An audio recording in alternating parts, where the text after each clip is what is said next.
entendemos os ataques ao ensino superior público, o que envolve ataques ao ensino de graduação e pós-graduação, pesquisa e extensão, temos que observá-los com uma síntese de pelo menos dois movimentos. Um movimento gradual e necessário e outro movimento igualmente gradual, menos evidente e não necessário, mas que colabora com a implementação do primeiro. Em resumo, falo do movimento de sucateamento da educação superior pública, que para ser intensificado não necessita de uma fase protofascista, mas tem nela seu reforço. A educação pública superior há anos tem sofrido um processo de sucateamento. Os cortes anunciados na última semana são a facada cabal do processo, pois nos últimos 4 anos, de 2014 a 2018, o investimento nesse setor foi reduzido em cerca de 56%, de 11,3 bilhões para 4,9 bilhões. Por isso, quando se fala em contingência de 30%, se fala em reduzir o já reduzido. Somando a esses cortes, temos ainda que considerar outros 2 elementos importantes, quais sejam as reformas previdenciárias no setor público efetuadas desde 2003 e o marco da ciência e tecnologia. E um terceiro, que não tratarei, mas não posso deixar de citar, o grande investimento na educação superior privada, efetuada via programas governamentais. Houve uma inquestionável manutenção de incentivos ao ensino privado nos últimos 20 anos que havia iniciado com a FHC. Hoje, a reforma previdenciária para os professores e técnicos administrativos da educação já está realizada. Existem 3 sistemas previdenciários para os servidores públicos. O grupo que ingressou antes de 2003, estes, ao se aposentarem, se aposentam com o valor integral de seu último salário. Os que entraram entre 2003 e 2013, esses, ao se aposentarem, se aposentam com o valor da média dos seus 80 maiores salários, o que na prática dá um valor de cerca de 80% de seu último salário. E os que entraram depois de 2013, esses já se aposentam com o teto do INSS. Garantem valor superior se contribuírem com a FUNPRESP, uma espécie de previdência privada gerida por fundo público. Somada a essas perdas de direitos da categoria, temos ainda a não garantia de quase 55% do nosso salário. A incorporação da retribuição por titulação ao salário base da categoria é uma luta histórica, que não foi aceita nem pelos governos progressistas. Por meio de uma lei qualquer, nossos salários podem ser reduzidos à metade da noite para o dia. Mas se não avançamos na garantia de nossa base salarial, regredimos no apoio público às nossas atividades de pesquisa. A aprovação do marco da ciência e tecnologia em 2016 permite a instituição de um novo tipo de pesquisador, o pesquisador empreendedor. O que significa isso? Significa que os professores e professoras estão sendo induzidos a irem ao mercado para garantir financiamento de suas pesquisas, ou seja, conseguir verbas com o setor privado para a manutenção de laboratórios, compra de insumos e pagamento de bolsas. Isso coloca a ciência no Brasil em grande perigo. Primeiro, porque nós não temos uma base empresarial ávida por descobertas científicas. Boa parte do setor privado importa a inovação. Segundo, porque boa parte das demandas da população brasileira é por conhecimentos e tecnologias que não interessam às empresas. Terceiro, porque em nenhum lugar do mundo a ciência é totalmente financiada pelo setor privado. Até nos Estados Unidos, o Estado financia a maior parte das pesquisas desenvolvidas. Além da figura do pesquisador empreendedor, esse movimento vai trazer uma reelitização da pós-graduação e da graduação. Sem bolsas, como o estudante de baixa renda poderá ter dedicação à pesquisa? A mesma pergunta se faz para a graduação. Como estudantes de baixa renda, que hoje já são 50% dos matriculados em universidades públicas, irão dedicar-se ao estudo se não possuem assistência estudantil? E para piorar o cenário, com a EC 95, o orçamento de 2020 será balizado pelo orçamento de 2019, e assim por diante.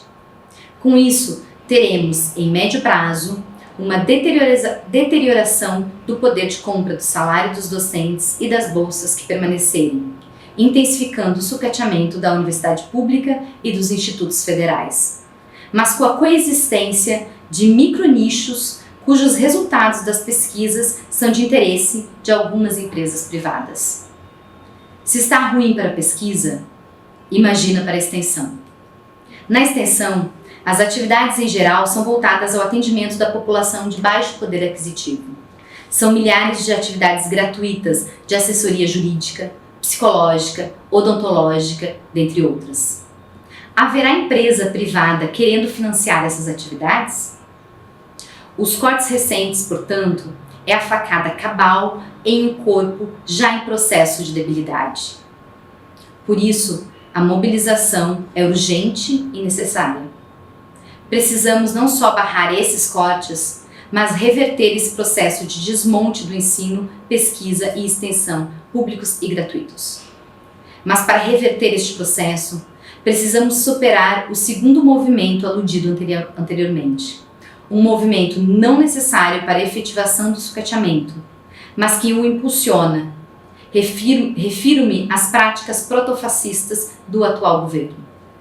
As práticas protofascistas não têm como alvo central a universidade, o ensino público e gratuito, mas também o acerta.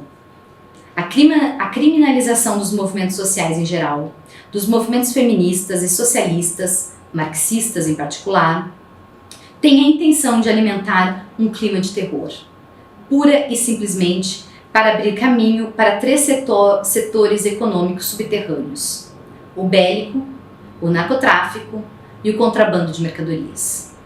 O Brasil possui uma rota que vai da fronteira boliviana-venezuelana à fronteira paraguaia, passando pelo sudeste do país. Um verdadeiro triângulo por onde se escoa mercadorias e vidas. E o contrabando é de todo tipo de mercadoria, inclusive da madeira da floresta amazônica. Por isso, armar os supostos produtores rurais para se defender de sem terra e índio é tão importante. A promessa da campanha de um grupo no poder não era a reforma da Previdência. Eram medidas que desobstruíssem essa rota. Se no meio disso, algumas feministas, alguns marxistas ou alguns gays que ameaçam a sacra família brasileira forem mortos, trata-se de bônus obtido com a exacerbação dos preconceitos que criam um imaginário de terror, cuja base concreta está assentada na economia dos setores bélicos e dos setores das mercadorias ilegais. A pergunta sobre como esse protofascismo encontrou aderência no imaginário social brasileiro tem muitas teses, mas chamo a atenção para três questões centrais. Primeira, o crescimento gradual das igrejas neopentecostais, verdadeiras indústrias da fé. Segundo, o fim das metanarrativas históricas. E terceiro, a democracia marcada por práticas de mau uso da coisa pública por agentes políticos e privados. O conservadorismo religioso invade a casa dos brasileiros e brasileiras todos os dias nas muitas emissoras de televisão aberta. O crescimento da TV a cabo, paga e a não reforma da lei das mídias no país contribuiu para o avanço das emissoras religiosas. Ademais, as igrejas são as instituições que têm mais acesso ao sistema de suporte ao preso. Da conversão, ao pastorado, ao recolhimento de doações financeiras dos fiéis, nos cultos, é um pulo. Num mesmo empreendimento se produz mentes conservadoras e uma grande máquina de lavar. Se as igrejas acionam metanarrativas, a ciência, há pelo menos 50 anos, tem se furtado disso. O movimento relativista alcançou o ensino e toda uma juventude, que hoje tem em torno de 25, 40 anos, aprendeu a história brasileira de forma parcial e desprovida de identificação de classe. Isso nas camadas médias encontrou sustentáculo no velho imaginário dos direitos da classe média. Um extrato social que só pode se julgar privilegiado se comparado à miserabilidade do restante da população. E aqui a democracia como elemento abstrato sucumbe. Para as camadas mais fragilizadas, a democracia brasileira nunca se efetivou, nem em sua versão burguesa. Nos centros econômicos e também nos recantos mais afastados, milhares de pessoas não tiveram acesso aos direitos constitucionais pétreos de 1988. Por sua vez, os grupos sociais que tiveram algum acesso, ainda que pagando para isso, observam o desmonte da coisa pública por mediação de práticas de corrupção que somente sendo muito inocente para não acreditar que ocorreram. Eis porque a bandeira da democracia não mobilizou multidões, ainda que as pessoas estivessem incertas do que seria a nova proposta eleitoral. Esses elementos formaram o caldo necessário para a conjugação de grupos com interesses econômicos distintos, embora nenhum tenha interesses que beneficiem aos trabalhadores, às trabalhadoras, aos pequenos empreendedores, dentre outros. A postura do presidente em relação à reforma da Previdência demonstra que seu comprometimento é com os grupos econômicos do setor bélico. A reforma não é sua prioridade. Afinal, no setor das mercadorias ilegais, os trabalhadores não se aposentam, como também não necessitam de ensino universitário. Porém, capitalizar a Previdência e abrir ainda mais a educação e a saúde para o setor privado são as prioridades da outra ala do governo, a ala comprometida com o setor financeiro e industrial. Mas assim como o ataque ao ensino público, o ataque à Previdência Social não necessita do movimento protofascista, embora nele se alimente. Por isso, as práticas de luta contra os ataques à universidade necessitam compreender que não se luta apenas por educação pública, mas necessitamos urgentemente lutar junto aos demais setores da classe trabalhadora para frear os ataques operados por um grupo do governo que retira todos os direitos dos trabalhadores e trabalhadoras. O sistema de seguridade social, previdência, saúde e assistência social, a educação e a reversão da reforma trabalhista se fazem necessários. Contra o outro grupo, a luta passa por outras frentes de resistência.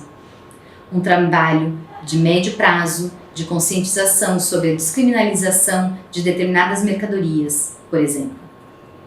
Tornar a dependência química uma questão de saúde pública e não de polícia é outro exemplo. A cobrança de impostos para as igrejas, a alteração das leis das mídias, o total e restrito rechaço à proposta armamentista. O problema é que para isso precisaríamos de um Congresso muito diferente do que temos. Eis porque não é possível alteração qualitativa dessa realidade por meio parlamentar. Só com uma grande mobilização intensiva, extensiva, diária, poderemos alterar essa realidade.